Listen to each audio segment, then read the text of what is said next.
Hello everyone, welcome you all complete revision in 9 minutes. तो देखते हैं आज का हिंदू हमसे क्या कहता है।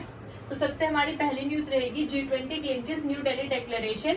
और अब हम G20 से G21 हो गए हैं। कैसे? आपने थंबनेल पे भी देखा होगा कि हमने अफ्रीकन यूनियन को हमारे ऑनरेबल प्राइम मिनिस्टर ने G21 में ऐड किया है।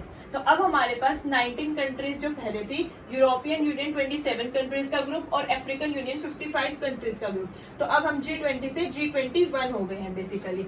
सो अफ्रीकन यूनियन 55 कंट्रीज का जो ग्रुप है, हमने कल जो है उनको रिस्पेक्टफुली ऐड किया है। तो अब इसका थोड़ा इतिहास देख लेते हैं, ये कैसे बना था, कैसे फॉर्म हुआ था। 1963 में ऑर्गेनाइजेशन ऑफ अफ्रीकन यूनिटी बनी थी आपकी। सबसे पहले इन लोगों ने सोचा हम एक यूनिटी के साथ अपने जो कंट्रीज हैं उनमें ट्रेड को इंक्रीज करते हैं। 1980 में आपका लेगोस प्लान ऑफ एक्शन आया, जिसमें आपका इंपोर्ट और एक्सपोर्ट का जो ट्रेड है वो इंक्रीज हो गया था among the nations in African continent. Then 2002 में आपका इन्होंने रीनेम कर दिया और अफ्रीकन यूनियन खुद को नाम दिया, जिसमें इन्होंने काफी हद तक इकोनॉमिक रिलेशन, इकोनॉमिक टाइज जो है इम्प्रूव किए। उसके बाद इन्होंने आपस में ही African continent free trade agreement किया, जिसमें इनका जो एक्सपोर्ट है $37 बिलियन तक इंक्रीज हुआ और इन सभी को काफी प्रॉफिट हुआ। सो इसी तरीके से आगे इनका जो है ट्रेड इम्प्रूव हो सके इंटरनेशनली, तो इसलिए इनको G21 में जो है कल हमने ऐड किया था। देन इनको जो है ये सब खुद की डेवलपमेंट करने में कुछ चैलेंजेस भी आए थे। अब हम वो चैलेंजेस देख लेते हैं। जैसे कि इनकी अफ्रीकन कॉन्टिनेंट में जो है काफी मिलिट्री कूप है, मतलब तख्ता पलट काफी होता रहता है। वहां पे मिलिट्री जो है बहुत जल्दी पावर में आ जाती है। जैसे अभी हमारा म्यांमार में भी आप लोग को पता ही है, हम काफी बार डिस्कस कर चुके हैं ऑलरेडी। तो बेसिकली बुर्किना फासो, चाड, सूडान, ये कुछ कंट्रीज के एग्जांपल्स हैं जो मैंने लिखे हैं। इनमें काफी ज्यादा बार देखा गया है और अब तक 32 कंट्रीज में ये जो है हालात ऐसे हो चुके हैं। लेकिन खुशी की बात यही है, अब हम लोग G20 से G21 हो गए हैं और ये लोग भी अब G21 में आ गए हैं। तो बेसिकली अब हम नेक्स्ट टॉपिक देखते हैं, हमारा दिल्ली डिक्लेरेशन। आपका दिल्ली डिक्लेरेशन क्या था कि अब तक जो है, जब लास्ट टाइम आपका G20 का समिट हुआ था, जो आपका इंडोनेशिया में हुआ था, जकार्ता में, वहां पे आपके रशिया वर्सेस यूक्रेन के ऊपर काफी जो है इस मुद्दे पर बहस हुई थी और रशिया की काफी आलोचना, काफी निंदा की गई थी। इनफैक्ट जो बाद में आपका रिटर्न कंटेंट आता है कंक्लूजन के, समिट में क्या क्या डिस्कशन हुआ, उसमें 42 टाइम्स आपका यूक्रेन का जो नाम है वो इंक्लूड किया गया था अगेंस्ट रशिया। लेकिन कल हमारे ऑनरेबल प्राइम मिनिस्टर ने सारी कंट्रीज से अग्री भी करवा लिया कि हम बार बार इसी टॉपिक पर बहस नहीं करेंगे। हम क्लाइमेट चेंज के ऊपर जो है अपना डिस्कशन करते हैं, ग्रीन एनर्जी, क्लीन फ्यूल के ऊपर डिस्कशन करते हैं। और क्या हम बार बार रशिया और यूक्रेन का ही जो है टॉपिक डिस्कस करते रहेंगे? क्योंकि इस चीज को अनफॉर्चुनेटली जो ये इंसिडेंट हुआ था, ये होना नहीं चाहिए था। लेकिन अब इन बातों को मोर देन 500 डेज आपके हो चुके हैं, तो हम बार बार उसी चीज को डिस्कस नहीं करना चाहिए। हमें रेस्ट में बाकी चीजों पे, सिक्योरिटी पे, मैरीटाइम सिक्योरिटी पे, इन सब पे फोकस करना चाहिए। इसलिए कल के मैनिफेस्टो में सिर्फ आपका 4 बार यूक्रेन का नेम यूज किया गया है, डिस्कशन में भी और रिटर्न जो हमारे मैनिफेस्टो आता है उसमें। और ये बेसिकली सब कंट्रीज ने अग्री किया है। तो ये काम सिर्फ हमारा इंडिया ही कर सकता है, जो वेस्ट और ईस्ट दोनों साइड को मना के रख सकता है। तो ये बहुत ही प्राउड मोमेंट है इंडिया के लिए कि इसी को हम कह रहे हैं दिल्ली डिक्लेरेशन। की जब इंडोनेशिया में हुआ था तो रशिया की काफी निंदा की गई थी, 42 टाइम्स उनका अगेंस्ट यूक्रेन नेम यूज किया गया था, यूक्रेन का। और यहाँ पर आपका सिर्फ 4 टाइम्स यूज किया गया है। This is known as Delhi declaration और सबकी सहमति से ये हुआ है, 100% कंसेंसस से। ठीक है, नेक्स्ट हमारी न्यूज है India middle east Europe economic corridor. देखिए, अब हमने ना एक कल डिस्कशन किया था कि हमारे इंडिया से कैसे हम अपने इकोनॉमिक रिलेशनशिप जो है और ज्यादा इंप्रूव करेंगे, एक्सपोर्ट्स को और ज्यादा बढ़ाएंगे यूरोपियन यूनियन के साथ, और यूरोप के कैसे बढ़ेंगे इंडिया के साथ। बेसिकली अब आपका जो न्यू रूट है वो ये है कि इंडिया से आपका मरमगांव पोर्ट है, यहाँ पे आपके गोवा में, नीचे महाराष्ट्र रीजन में, यहाँ से आपका सामान जाएगा सऊदी यूएई पोर्ट तक। ठीक है, फिर वहां से आपका वाईएससी और रेलवे लिंक के थ्रू जाएगा इजराइल, इजराइल से ग्रीस और ग्रीस से आपका जाएगा यूरोपियन यूनियन, इस तरीके से। लेकिन आप लोग सोच रहे होंगे क्या हम अभी तक अपना सामान नहीं भेजते थे या कैसे भेजते थे? तो अभी तक हम लोग अपना भेजते थे बिल्कुल, लेकिन हमारा जो रूट था वो कुछ इस तरीके से था कि पहले हमारा इंडिया के पोर्ट से अरेबियन सी में जाता था, अरेबियन सी से आपका रेड सी सुएज के नाम में जाता था और वहां से आपका मेडिटेरेनियन सी में जाता था, देन आपका यूरोपियन यूनियन में जाता था। तो यहाँ पे आपका जो है डिस्टेंस ज्यादा हो जाता था, फ्यूल कॉस्ट ज्यादा लगती थी, एनर्जी ज्यादा लगती थी। लेकिन अब हमने जो ये नया रूट निकाला है, ये बेसिकली उसके कंपैरेटिवली हमें ज्यादा प्रॉफिटेबल रहेगा और यहाँ पे हमारा जो इकोनॉमिक टाइज है, इकोनॉमिक कॉरिडोर जो है ज्यादा इंप्रूव हो जाएगा। सो ये हमारा नया रूट है। आई होप आप लोगों को क्लियर हो गया होगा। सो इस पे इंडिया और ये मिडल ईस्ट का जो आपका पोर्शन है और ये यूरोप का जो है काफी ज्यादा इंक्रीज हो जाएगा। अब आप लोग सोच रहे होगे हमें इससे ज्यादा बेनिफिट होगा या यूरोप वालों को।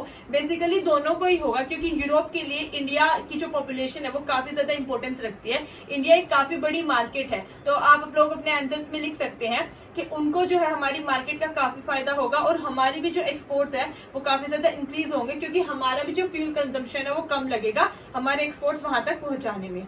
ठीक है, तो ये इस आर्टिकल की न्यूज थी। थर्ड हमारा न्यूज है कि ओडिशा कोनार्क व्हील जो है take centre stage at G20 venue. आप लोगों ने देखा होगा, फोटो भी काफी वायरल हुई है। हमारे ऑनरेबल प्राइम मिनिस्टर जी उड़ीसा के जो आपके कोनार्क जो व्हील है उनके सामने खड़े हुए हैं। तो बेसिकली उसका हमें स्टैटिक पता रहना चाहिए, क्योंकि यूपीएससी आपके टेम्पल से काफी क्वेश्चन पूछ लेते हैं। At Orissa eastern side during king Narasimha Deva, ये कह रहे हैं कि हमारा जो उड़ीसा का आपका जो सन टेम्पल है वो उड़ीसा के ईस्ट साइड में है और वो किंग नरसिम्हा देवा जी के टाइम का है। ये एक गंगा डायनेस्टी में थे और गंगा डायनेस्टी आपकी काफी इंपॉर्टेंट डायनेस्टी रही है अपने रीजन की। उसके बाद इनका जो बेस है, जो हमारा टेम्पल है, फॉर एग्जांपल वो इस तरीके से है। मैं आपको जस्ट एक एग्जांपल दे रही हूँ, ठीक है। तो उनके जो है ये नीचे जो बेस है उसमें व्हील्स लगे हुए हैं, बेसिकली सराउंड कर रखा है 12 व्हील्स ने। तो कुछ लोग बोलते हैं आपके 12 व्हील्स जो है 12 मंथ्स को रिप्रेजेंट करते हैं। साथ ही में आपके 7 हॉर्सेज हैं जो 7 डेज इन अ वीक, आपके 7 सप्ताह के जो 7 दिन होते हैं उनको रिप्रेजेंट करते हैं। ठीक है, और यूनेस्को ने हमारे 1984 में इनको वर्ल्ड हेरिटेज का भी टैग दिया था। तो ये काफी इंपॉर्टेंट टेम्पल है, आपको इसका ये स्टैटिक अच्छे से पता रहना चाहिए। नेक्स्ट हमारी न्यूज है। आज का आपने आर्टिकल पूरा एडिटोरियल तो आता नहीं है संडे को, लेकिन अगर आपने न्यूज़पेपर देखा हो G20 से भरा हुआ है और उसमें भी आपके जो इंपॉर्टेंट टॉपिक्स है मैंने आपको वो करवाए हैं। दैट इज हमारा दिल्ली डिक्लेरेशन हो गया, G21 हो गया, ठीक है। साथ ही में आपका मिडिल ईस्ट कॉरिडोर हो गया और अब जो है हमारा बायोफ्यूल के ऊपर है कि हमने ग्लोबल बायोफ्यूल अलायंस भी किया है। अब उसमें क्या रहेगा कि बेसिकली आपके पेट्रोल में हम 20% इथेनॉल की ब्लेंडिंग करेंगे। इंडिया में तो ये चीज बोली ही है, क्योंकि इंडिया कह रहा है हम खुद को कार्बन फ्री, कार्बन जीरो कर देंगे टिल 2070 तक। लेकिन हम चाहते हैं इंटरनेशनली भी जो कार्बन है, पॉल्यूशन है, वो कम से कम रहे।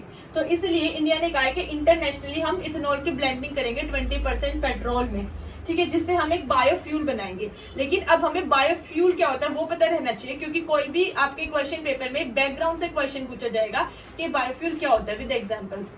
तो बेसिकली आपका biofuel solid, liquid and gas तीनों फॉर्म्स में प्रेजेंट होता है। जो आपका सॉलिड होता है, जैसे आपको पता होगा कि आपकी जो लीव्स होती हैं जो पेड़ से झड़के गिर जाती है, येलो लीव्स होती है जो खराब हो गई होती हैं, या छोटे छोटे ट्विग्स होते हैं, छोटी छोटी जो टहनी होती है, उसको हम बोलते हैं सॉलिड बायोफ्यूल, क्योंकि वो आपका नेचुरल एनवायरनमेंट से आया है और उससे कोई पोल्यूशन नहीं होता है। वो आपका सॉइल में मिक्स हो जाता है, दोबारा से आपकी साइकिल जो है वो शुरू हो जाती है प्लांट्स की, क्योंकि प्लांट्स उससे न्यूट्रिशन ले लेते हैं।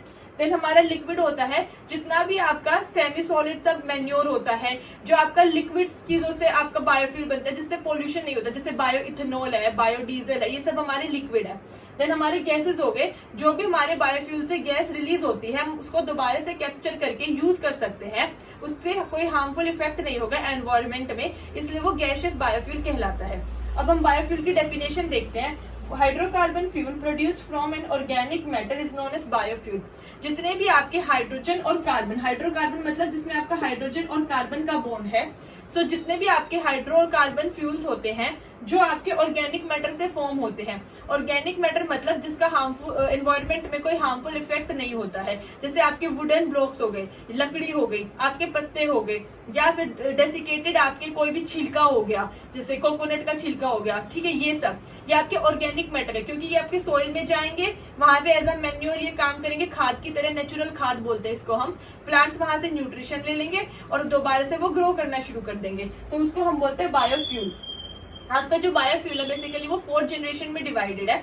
फर्स्ट जनरेशन बायोफ्यूल होता है जिसमें आपका कार्बन कंटेंट थोड़ा सा हाई रहता है, वो हमारा ईटेबल्स में होता है। जितना भी फूड हम कंज्यूम करते हैं डेली बेसिस पर, ईटेबल्स खाना, उसमें आपका फर्स्ट जनरेशन बायोफ्यूल होता है। सेकंड जनरेशन बायोफ्यूल होता है आपका वुड्स में, क्योंकि इसमें ग्रीन हाउस गैस की जो क्वांटिटी है वो काफी कम रहती है, तो वुड्स में आपका सेकंड जनरेशन बायोफ्यूल हो जाएगा। थर्ड जनरेशन में आपका कार्बन न्यूट्रल कह सकते हैं, क्योंकि हमें एल्गे से मिलता है, साइनोबैक्टीरिया बायोलॉजिकल नेम होता है एल्गे का, सो ब्लू ग्रीन एल्गे भी बोल सकते हैं। सकते हैं। तो हम जितना भी एल्गे से थैलोफाइटा, ब्रायोफाइटा, ये सब एल्गे ही हैं आपके, जो आपने देखा होगा ग्रीन कलर से इस तरीके से नियर पॉन्ड, तालाब वगैरह के किनारे होती है, उसको काई एल्गे ही बोलते हैं। सो बेसिकली वहां से जो भी हम एक्सट्रैक्ट करके निकालते हैं वो आपका थर्ड जनरेशन बायोफ्यूल होता है। और फोर्थ जनरेशन होता है आपका जेनेटिकली मॉडिफाइड क्रॉप्स में जो होता है। ये कैसे होता है? अब बेसिकली आपने नाम सुना होगा जीएम मस्टर्ड का, जेनेटिकली मॉडिफाइड मस्टर्ड, या बीटी कॉटन का, बैसिलस thuringiensis कॉटन।